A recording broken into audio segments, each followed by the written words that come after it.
Live edition of Compliance Into the Weeds. Today, I'm back with Matt Kelly, and we're going to talk about clawback. So, Matt, first of all, welcome back. Hello, Tom. Always good to be here. Matt, you had a really interesting blog post last week on clawbacks. You have shamed and forced me into actually starting to write one in preparation for this podcast. So, we've got a lot to talk about. But I thought maybe we could really start with the basics, which is what is a clawback and how has the law evolved around clawbacks since Sarbanes-Oxley?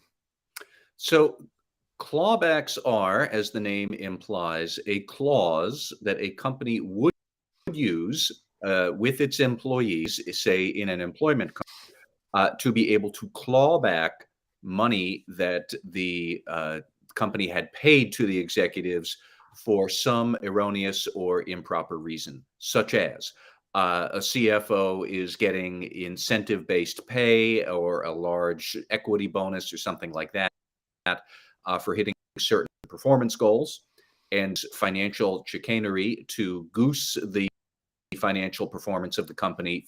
And then they hit the goals, they get the money, and later on it comes out that this was accounting fraud. There's a restatement. The company might then try to claw back that money that it improperly gave to the CFO. You might also have clawbacks if the company was giving pay to a CEO who engaged in some sort of corruption. Not all corruption or corporate misconduct has to result in a restatement, which I think is an important point that we can talk about. But for example, if you have an FCPA enforcement action and maybe the CEO hit a performance bonus because they hit sales goals based on corruption, that is reprehensible. It's misconduct, but FCPA actions do not result in financial restatements, nor would something like an antitrust enforcement action usually, or maybe even some sort of corporate espionage or something like that. So there's a variety of clawback clauses you could employ. I do not know how widespread clawback clauses are. I get that they are probably fairly widespread, say, for named executive officers, but I don't know how far down the corporate organization clawback clauses are. You might encounter a situation where an employee is going to fight it, and we could talk about that too. But the reason we're talking about it here and now today is that, number one, the Justice Department is suddenly going clawback crazy, talking about how clawbacks are really going to be something that the department looks to for evidence that you have a strong culture of compliance, is because your company is trying to claw back any compensation that might have gone to executives due to misconduct. And then just last week, the Securities and Exchange Commission got in on the act, where it adopted a rule that had been required by the Dodd-Frank Act many years ago, that all publicly traded companies must now have clawback clauses and disclose them in the annual report and disclose all your progress on any clawbacks you might currently be going through. And you have to put that in the annual report. So we have clawback action from the Justice Department, clawback action from the Securities and Exchange Commission. It's required by the Dodd-Frank Act, which the SEC never got around to doing until just last week. And then Tom, refresh my memory, but I do think that they're also required in the Sarbanes-Oxley Act, but that's so long ago, I'm a bit rusty on all of my history. So that's one of the things that surprised me, that it was required and actually implemented under Sarbanes-Oxley. And today, the Wall Street Journal, in an article on clawbacks, reported that within the past 12 months, the SEC has sued and or settled with 11 executives on clawbacks for misstatements in financial statements. Under Sarbanes-Oxley, it was direct participation in the financial statement that had to be restated, which led to the clawbacks. But I was frankly really surprised that this had been a part of the federal law for quite some time. As to the question or point you raised about are clawbacks used against non-executives or used in compensation of non-executives, I was also surprised to find the answer is yes. It's now considered a best practices on a commission-based salesperson that a clawback provision be in place for some period of time after a sale is made. So for instance, Um, in the I read several today that had a 3 to 6 month window where if a sale was voided or if a customer returned products or other goods purchased, a commission based upon that sale could be clawed back if that commission, if the monies paid was beyond salary, i.e., bonus or commission. So we have to have two things. We have to have a written provision, and then it's not on your salary, it's on some sort of additional payment, whether it's a commission or a year-end discretionary bonus based in part on your performance. You've articulated correctly what happened with Dodd-Frank, but I guess in looking back at this, Matt, in addition to finding out that this history is now 20 years old, we see how regulators have considered expanding out the use of clawbacks. The Dodd-Frank required the information you've stated, and it was put on hold during the Trump administration. But the requirement under Dodd-Frank was always there. The Securities and Exchange Commission is simply now putting that forward. However, when tied with the Lisa Monaco doctrine as articulated in the Monaco memo, now we have the DOJ talking about clawbacks as well. And some of the commentators think that a clawback provision is actually the mirror or flip side of percentage or performance-based compensation. And so that in the salesperson example, one of the reasons you have a clawback is not simply if a salesman makes up a contract or there's some colluding, but he or she should have a long-term relationship with the client to basically ensure once they buy something, they keep it. They don't return it. And so that it's seen as a best practice to help promote the company, both in compensation and with the clawback there to promote that as well.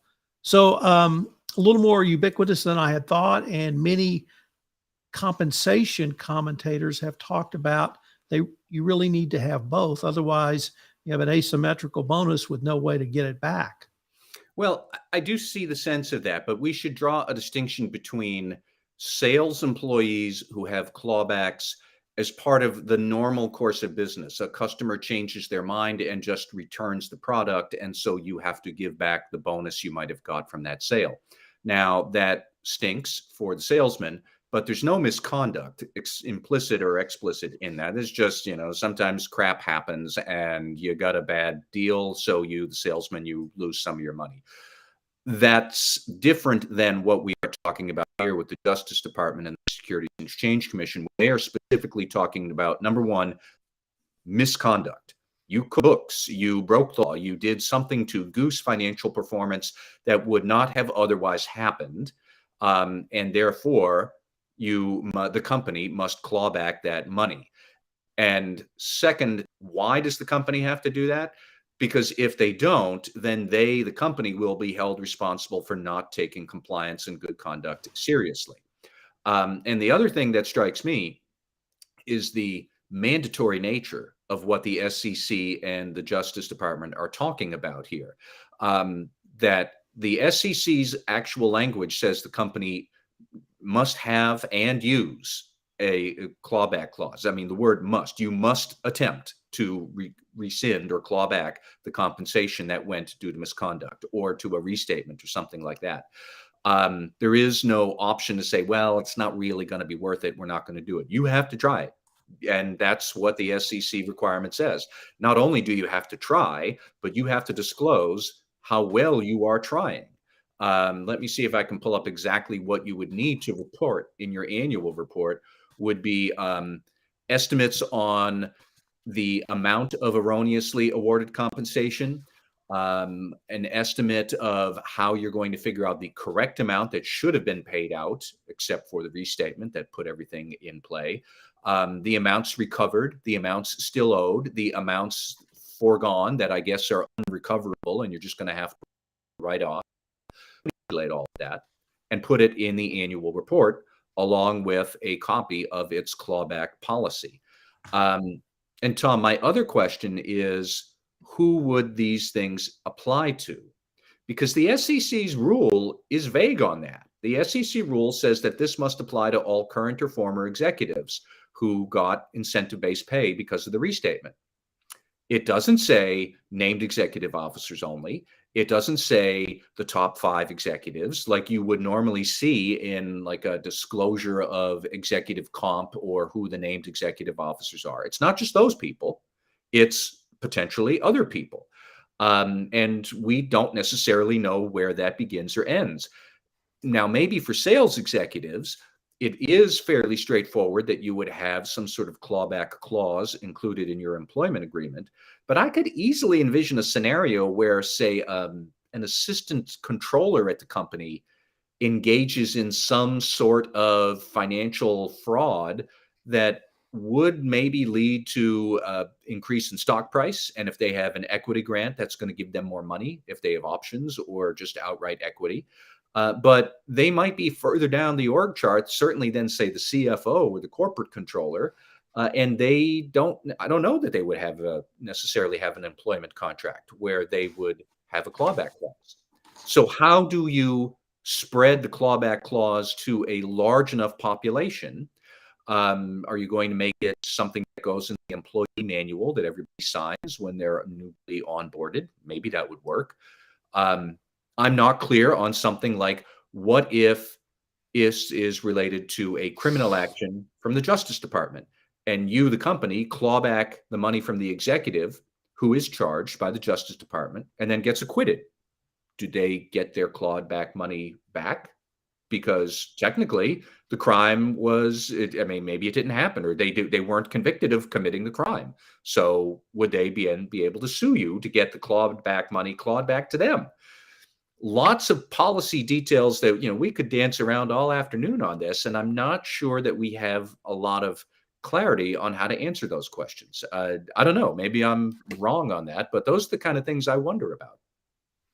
So I guess what I got from my historical review was the evolution of the regulators thinking around clawbacks to the point where literally in the past few weeks, both the DOJ and the SEC have either introduced or reintroduced tools to try to either encourage ethical and compliant behavior or discourage illegal behavior. The DOJ's pronouncements by Lisa Monaco really moved beyond what the SEC has done under both Sarbanes-Oxley and Dodd-Frank, because they now move to cover executives who were not necessarily involved in the conduct at issue, but had oversight roles or may have led a division or an organization or a business unit, and requiring them to pay back discretionary bonuses or other incentive compensation that they may have received based upon the illegal actions. The point you raise about criminal conduct and acquittal at trial, DOJ seemed to be saying, we want you to go after this money and these people in civil actions and quickly and however you do it. So being acquitted from a criminal trial or in a criminal trial is obviously not the same as a civil matter. Nevertheless, the DOJ has, I think, pushed the boundary of where the SEC went with this. And I guess I see an evolution of both regulators taking tools that may not have been designed for this, and in the DOJ's case, making it now a part of a best practice compliance program. I think so. And I've been giving some thought to how the DOJ and SEC clawback pushes do and don't overlap. In some ways, I would say the SEC rule goes further because it is a rule. They're not trying to get companies to do anything. If you're a publicly traded company, you have to do this, full stop. This is not a proposed rule or anything. This is done. This rule is adopted, and you're going to have to do it. The exact timing of it is, I think, a bit unclear, but certainly by the end of 2023, for annual reports that come out in early 2024, you'll have to have all of these ducks lined up in a row if you are a publicly traded company.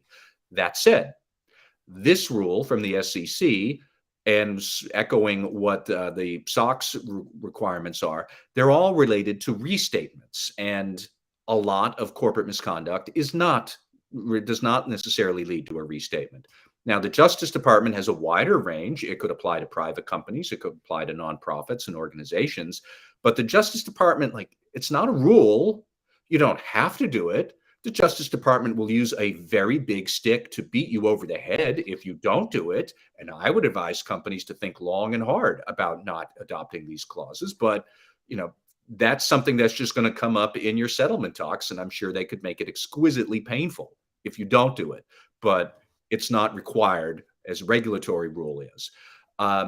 So I'm still, I'm curious to see how this goes. And not only that, but we should remember, I think, Tom, a couple of weeks ago, we talked about how the SEC is strongly hinting that it is going to come up with some sort of approach or policy or something that the more you use a clawback, the more consideration the Justice Department will give a company on monetary penalties. The assistant AG for the criminal division, Kenneth Polite, he said as much in a speech he gave in September. Pretty much the same point is included in the text of the Monaco memo, that they are looking at clawback clauses and looking to alleviate the burden of monetary penalties against shareholders. Read between the lines, folks. They are saying if you claw back money from the executives, that will count as some sort of offsetting thing against potential monetary penalties. I'm still curious how this all works out on a time horizon, because a lot of this could unfold over a period of years. Certainly, trying to figure out a financial restatement that at the least can take many months and would not be at all unusual for a large restatement, big enough that you'd be clawbacking from the CEO. That could take a year or more.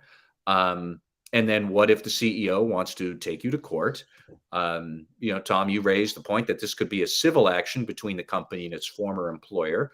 Yes. And I would then wonder, okay, and if the criminal action falls apart, would the wronged executive or the exonerated executive not have some sort of potential civil action back against the company? I don't know. Maybe this has already been adjudicated in some format somewhere, and there's case law on it that I don't know about. If there is, somebody write in, let us know. But there's an awful lot of ways that this could become very complicated. And that's all separate from just the routine complication of this SEC rule that you will have to figure out things like, how did we get the compensation wrong if we had a restatement? What would the correct calculation be? What if somebody's going to challenge the restatement then and say you got the accounting wrong, and actually, no, it didn't have to be restated. I got the accounting great. I could see a CFO trying to make that argument. But there'll be a lot of calculations that the HR department, the finance department, maybe your payroll department, your legal department, secretary, they'll all have to go through this. It actually does get disclosed in the 10K should you go through a restatement. And this is all coming, at least on the SEC side. Now, how does it work out with the Justice Department? That's an even gray area. But this unto itself, this is not a crystal clear area, I don't think, with the SEC. Let me go back to the point you raised in the context of the Monaco memo and the stick the DOJ might use to encourage companies to take these clawback provisions and move against former executives.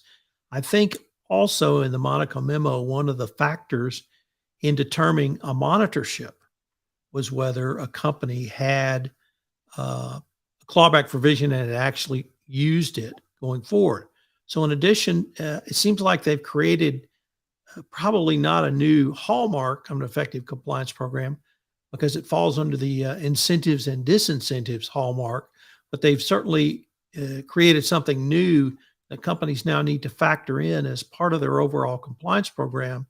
And it seems like if you're going to be assessed, one, on the effectiveness of your compliance program, and two, whether it's going to cause you to have a monitor or avoid a monitor, that's going to be something companies think long and hard about.